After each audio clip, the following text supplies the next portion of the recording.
ఆయన మాజీ మంత్రి మీడియా ముందు ఎదుటివారికి సూక్తులు చెబుతారు. కానీ ప్రత్యర్థి పార్టీలపై మాత్రం కక్ష సాధింపు చర్యలకు పాల్పడుతూ ఉంటారు. చివరకు ప్రజలు చిత్తుగా ఓడించినా తనదే అధికారం అన్నట్లుగా పెత్తనం చెలాయించేందుకు ప్రయత్నిస్తూ ఉంటారు. తాజాగా మచిలీపట్నంలో జనసేన కార్యకర్తలు పోలీసులపై ఆయన రెచ్చిపోయిన తీరు వివాదాస్పదంగా మారింది.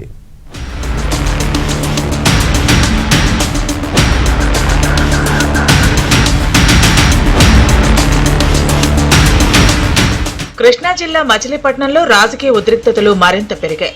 జనసేన జెండా దిమ్మ నిర్మాణంపై మొదలైన వివాదం చివరకు గూడూరు పోలీస్ స్టేషన్ కు చేరింది.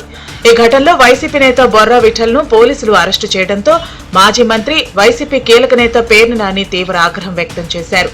గూడూరు పోలీస్ స్టేషన్ ఎదుట పేర్ని నాని హంగామా చర్చనీయాంశంగా మారింది.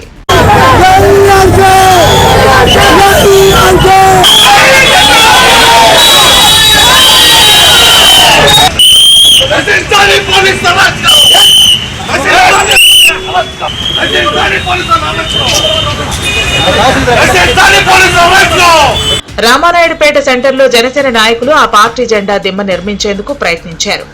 ఈ నిర్మాణాన్ని వైసీపీ స్థానిక నేత బొర్రా విఠల్ అడ్డుకోవడంతో వివాదం మొదలైంది.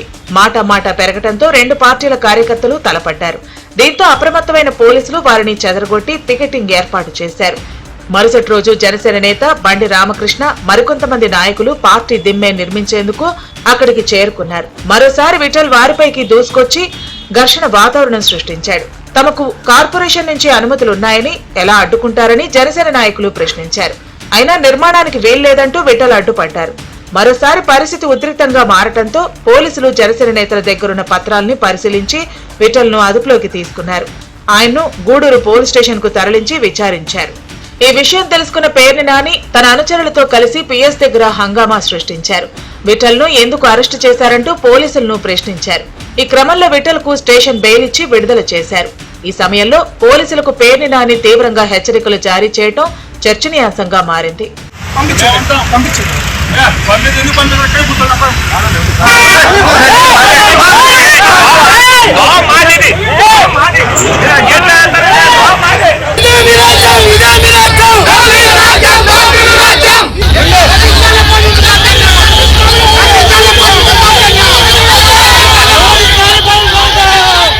జెండా దిమ్మె వివాదం అంతటితో ముగిసిందనుకోగానే పేర్ని నాని మరోసారి రెచ్చగొట్టే ధోరణితో తన అనుచరులతో కలిసి రామానాయుడుపేట సెంటర్ కు వెళ్లారు.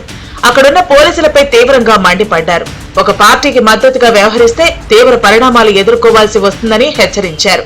పేర్ని నాని హెచ్చరికలతో అక్కడున్న ఆర్పేట, చిలకలపూడి సీఐలు మౌనంగా ఉండిపోయినట్లు స్థానికులు చెబుతున్నారు. గతంలో ఎమ్మెల్యేగా మంత్రిగా పనిచేసిన పేర్ని నాని ఉద్దేశపూర్వకంగానే జనసైనికులు పోలీసుల్ని రెచ్చగొట్టి రాజకీయ వివాదానికి తెరలేపారన్న విమర్శలు వస్తున్నాయి.